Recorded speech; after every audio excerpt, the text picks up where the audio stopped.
O programa a seguir é uma produção independente. Seu conteúdo é de total responsabilidade de seus idealizadores.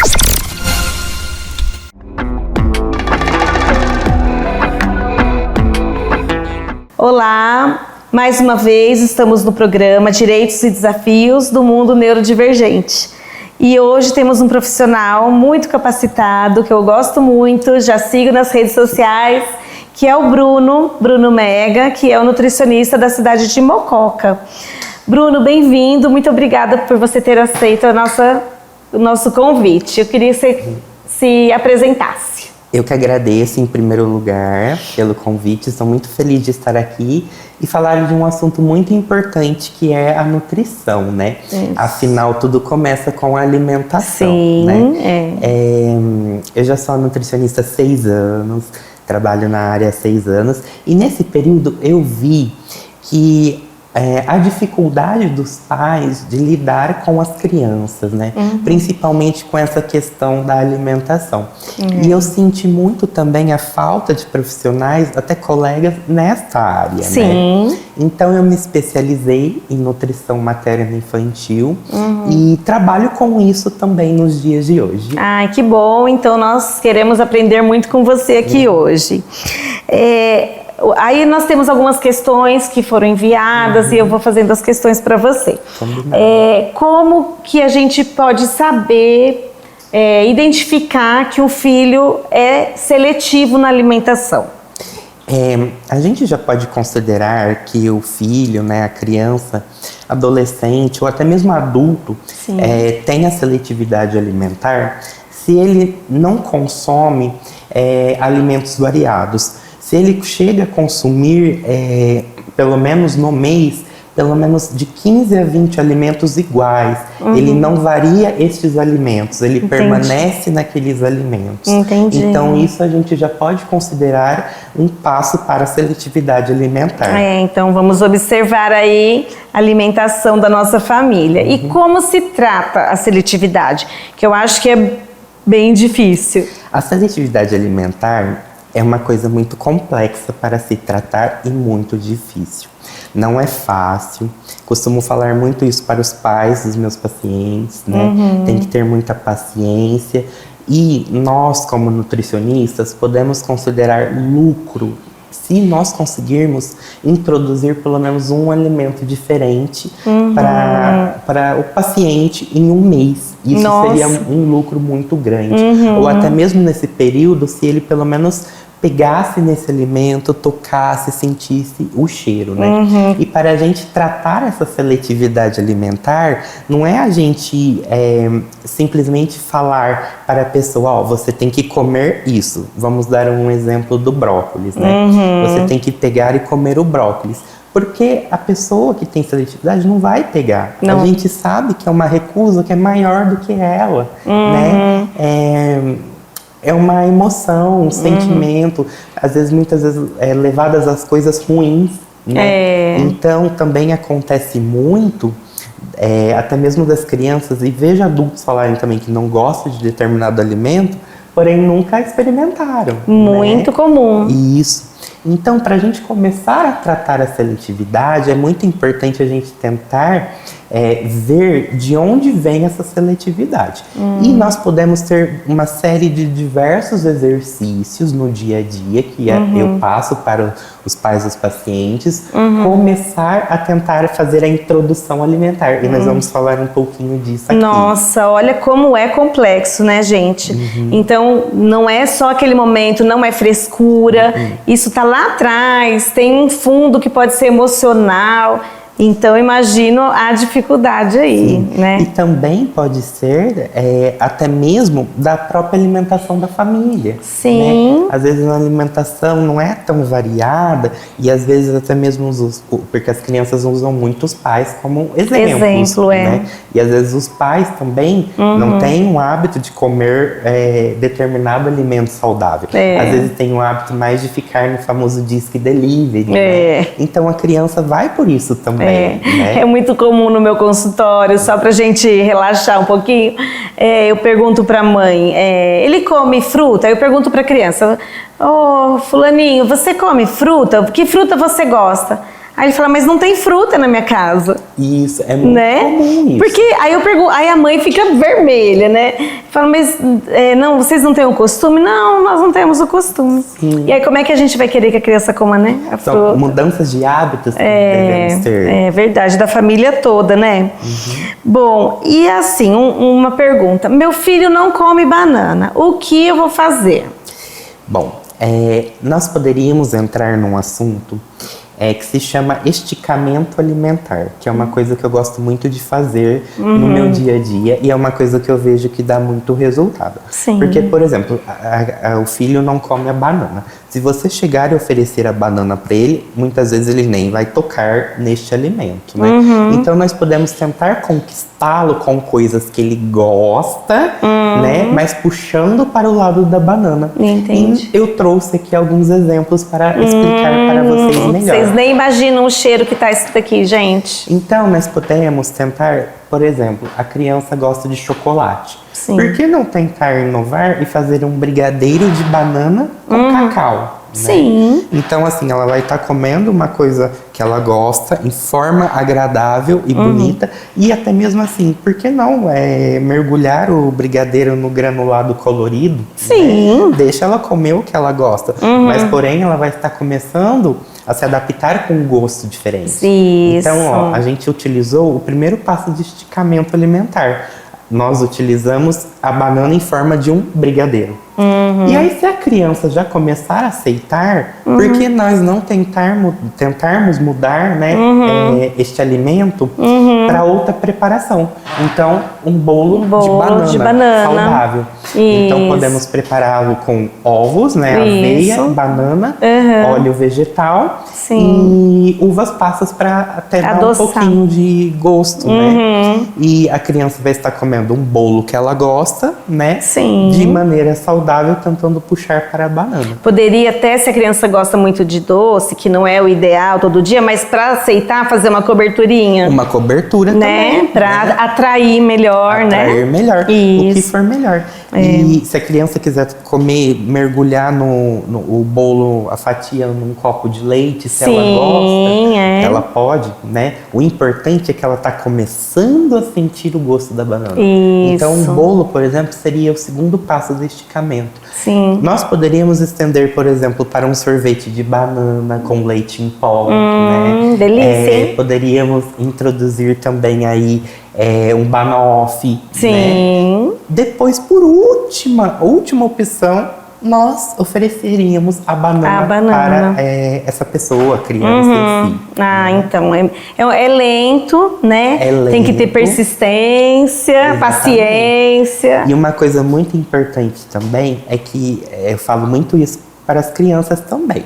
Não é pegar, colocar na boca e falar, não gostei, né? Porque você tem toda uma questão. Primeiro tem que tentar tocar, cheirar, sentir o gosto, né? A textura, deixar um pouquinho este alimento na boca. Sim. E também é muito comum, eu vejo, doutora, os pais desistirem muito rápido. Né?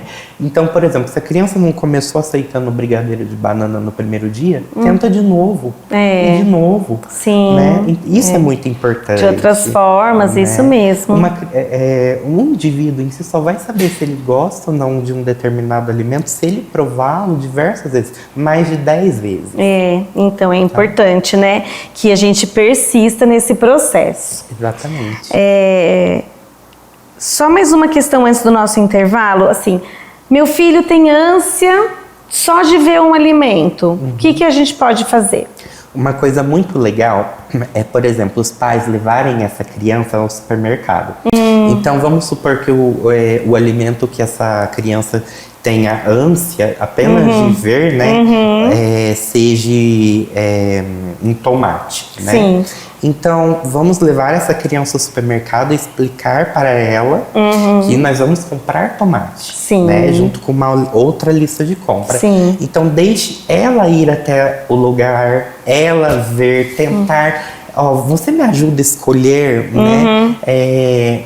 Já seria um passo muito bom. Isso. Quando chegar em casa, vamos higienizar juntos, né? Então vamos lavá-lo aqui, vamos guardá-lo corretamente. Sim. Então tentar, de certa forma, trazer essa criança um pouco mais perto também deste alimento é muito importante. E isso resolveria muito esse problema apenas dela chegar perto e sentir ânsia. Isso, né? isso, então exatamente. É um passo muito importante começar aí também. Isso.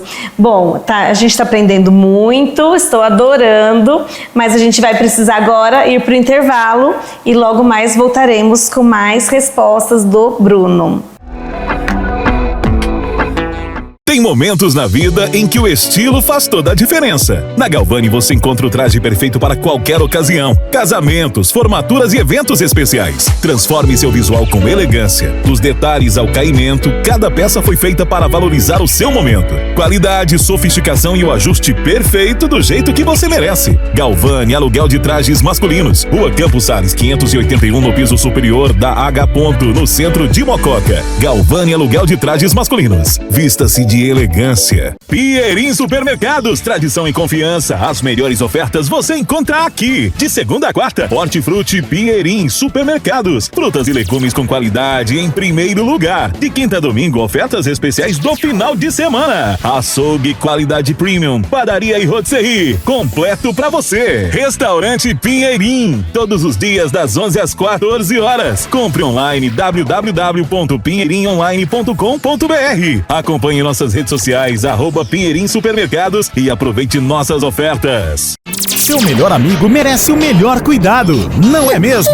Na Clínica Veterinária Dr. Pet, nós entendemos isso.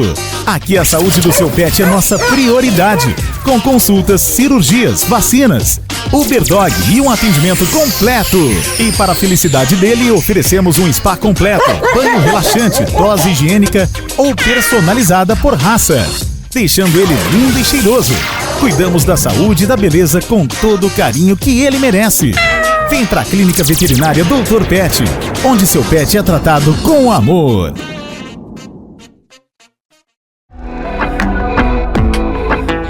Voltando, nosso bate-papo com o nutricionista Bruno de Mococa. Então, Bruno, tem uma questão assim, é comum a seletividade alimentar? Muito comum nos dias de hoje. Tanto com crianças, adolescentes e até mesmo adultos. Olha né? só. E é uma coisa que a gente acabou comentando um pouquinho, que talvez venha lá de trás essa seletividade, né? O espelho, como que foi a alimentação dessa criança na infância, né? Quanto tempo ela conviveu experimentando sabores diversos, né? Então tudo isso influencia muito para a seletividade alimentar, né? E uma coisa que eu vejo muito hoje, que é muito perigosa, querendo ou não, no dia a dia, são as redes sociais, porque eu já vi, às vezes, até mesmo influencers, né, digitais, com essa questão toda, vamos comer tal isso hoje, fazer essa sobremesa elaborada, e assim, é uma coisa que chama a atenção da criança, né? Então assim, ela vai puxar para outro lado, ela vai querer fazer outras coisas, né? Então isso contribui também para essa questão da seletividade. É muito importante, né? Essa questão de telas tá muito perigoso, né? Em várias áreas. O Bruno, e assim, em questão a dificuldade da criança, do adolescente, enfim, com as texturas. Tem criança que não gosta do alimento pastoso, outros não gostam do alimento crocante. Como a gente pode lidar com esse fator? Essa questão da textura é bem legal também, né? Nós temos, como você falou, de tudo, que não gosta do pastoso, não gosta do líquido, ou às vezes prefere o assado, né? O mais crocante. Então nós temos que utilizar os nossos dons culinários na cozinha, né? Para tentar conseguir mudar um pouco essa textura. Então vamos usar agora um exemplo de um ovo. Uma criança talvez não goste de um ovo frito. Sim. Então, por que não tentamos mudar para um ovo em forma de omelete, né? Sim. Que é uma textura um pouco mais macia, né? Se a criança gosta de uma omelete com queijo, então por que não colocar um queijo até mesmo para dar um sabor diferente, mudar um pouco para mais macio, né? Ou porque então não tentar um ovo mexido, Sim. né? Então, cada alimento existe inúmeras possibilidades de nós explorarmos como fazer a preparação, né, deste determinado alimento. E isso é muito importante. Não ficar apenas no básico, né? Não ficar apenas no que o paciente gosta. Sim, né? Então, tentar usar também. Lá em casa, eu vou dar só um exemplo. Meus filhos não gostam de batata doce, mas aí eu faço ela no formato chips. Sim. Então eu ralo, coloco um salzinho, um azeite e faço no air fryer. Aí eles adoram. Aí eu nossa, vou fazendo e eles vão comendo. E então é uma outra textura. Dela experimentar outra coisa. E é saudável, porque tá ali no air fryer, sem óleo, eu ponho um pinguinho de azeite. Então dá certo. Então talvez se eu fizer com cenoura, eles até vão gostar. Exatamente. Né? A gente tem que ousar mesmo, né? Isso mesmo. É isso. E o que é a terapia alimentar? A terapia alimentar é muito diferente de uma consulta, né? Porque uma consulta na nutrição, nós buscamos entender o paciente também e terminamos com um plano alimentar, né? Sim. Voltado ou para comorbidades, né? Ou até mesmo para a questão da nutrição infantil.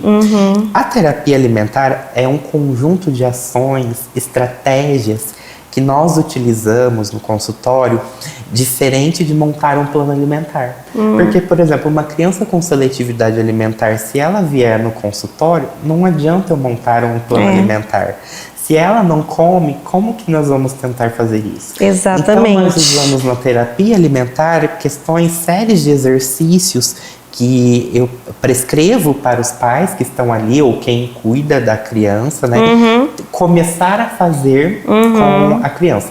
E conforme ela for se adaptando nas consultas seguintes, nós buscamos até mesmo a introdução do plano alimentar. Né? E você sabe que eu ouço muito isso quando eu encaminho para nutricionista.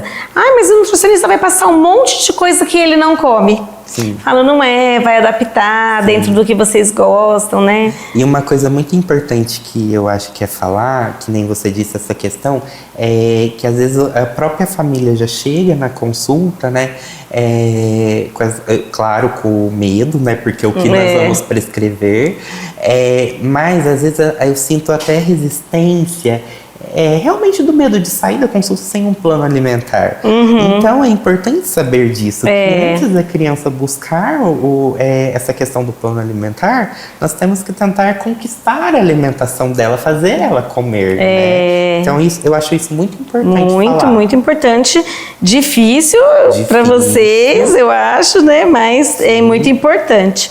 E a fórmula infantil que os bebês tomam, ela pode prejudicar a alimentação? Sim.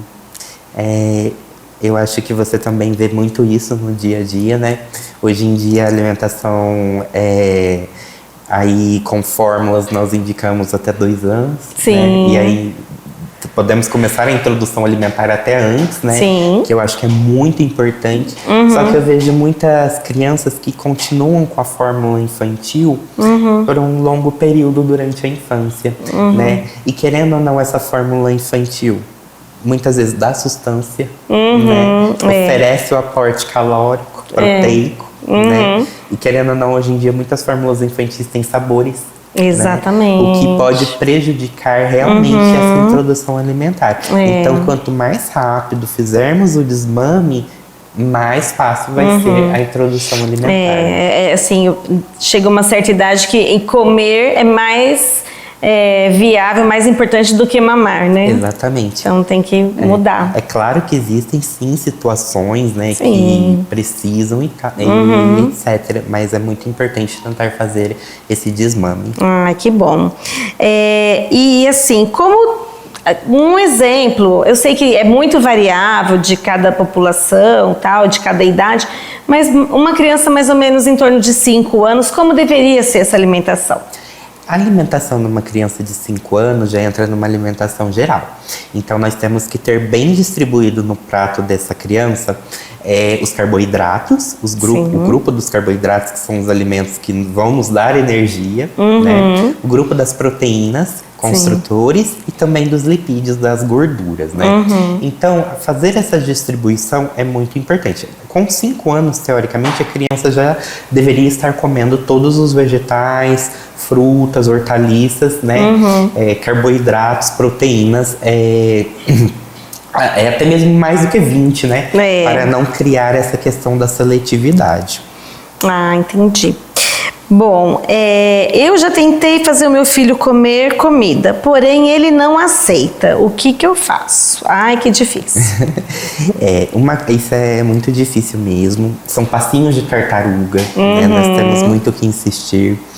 E uma coisa que eu sempre falo, principal, é que às vezes a criança realmente tem trauma do arroz e feijão, não quer comer o arroz e o feijão, né? Então, se os pais colocarem essa criança na mesa e falar, você tem que comer o arroz e feijão, isso só vai estar crescendo o trauma dessa criança, né? Exatamente. Vai deixá-la com medo, frustrada, né? Triste. Né? Uma baixa autoestima Uma até, baixa né? autoestima. Não consigo. E outra coisa errada também, muitas vezes os pais também falam, se você comer eu te dou um presente. Porque a criança vai saber que se ela comer, ela vai ganhar um presente. Né? Então, são frases que nós nunca devemos utilizar na mesa. Né? Então, se essa criança não come a comida, vamos tentar investigar o porquê ela não come, se tem um trauma. Vamos começar a fazer o esticamento alimentar. Não importa se for com arroz, vamos começar a fazer o esticamento alimentar com arroz. Utilizar algumas técnicas para depois conquistá-la. Então isso é muito importante. E não restringir também. Né? Se essa criança não come comida ali naquele momento, porém determinado alimento, mas ela gosta de outro, então oferecer este outro alimento. Só que uma coisa muito importante também é que o organismo da criança sabe também a hora de comer, a hora de repor as energias, né? Então eu vejo isso, eu nunca esqueço uma professora incrível da minha especialização, Joyce. Ela sempre nos explicava que, e realmente é verdade, né? Se a criança não comer em determinado horário e ela vir pedir outra coisa, que seja muito diferente, que seja um doce ou um salgado, não oferecer. Sim. Por quê? A hora que ela tiver fome, ela vai procurar muitas vezes o que tem ali disponível para comer. Isso. Tá? Então, por exemplo, é muito comum isso nos dias de hoje. Ai, não quero comer isso. Então, às vezes até mesmo a praticidade, a gente tem correria no dia a dia, Sim, né? Então, então vamos oferecer este alimento embutido, né? Então, é errado. Até leite mesmo, Até né? leite mesmo. Ai, não comeu, é muito comum as avós, né? Não comeu, eu vou dar um leitinho, vou dar uma mamadeira, né? Isso. E aí, daqui a pouco a criança bebe só leite. Exatamente. Né? Bom, gente, estamos finalizando o nosso programa. Bruno, eu gostaria que você deixasse seu contato e fizesse as suas considerações finais. Agradeço muito a oportunidade de estar aqui e falar sobre um tema tão importante que eu gosto muito, tá? Eu gostaria de deixar minha rede social, gostaria de deixar meu Instagram, @BrunoMegaNutricionista. Posto diversas receitas, técnicas, então quem quiser entrar em contato comigo. E a minha mensagem final eu sei que é difícil, para toda a família, né? Para todos os que estão envolvidos ali, né? Mas assim, são passos de tartaruga. Vamos tentar começar com um alimento por mês. Não adianta sair com muitos alimentos, porque vamos ter um resultado ruim, né? Então, ter paciência e confiar que tudo dá certo. Vai dar, né? Com paciência tudo dá certo. Tudo porque dá certo. É muito importante. Então, muito obrigada, Bruno. Obrigada pela presença. E até mais na próxima semana com mais um convidado.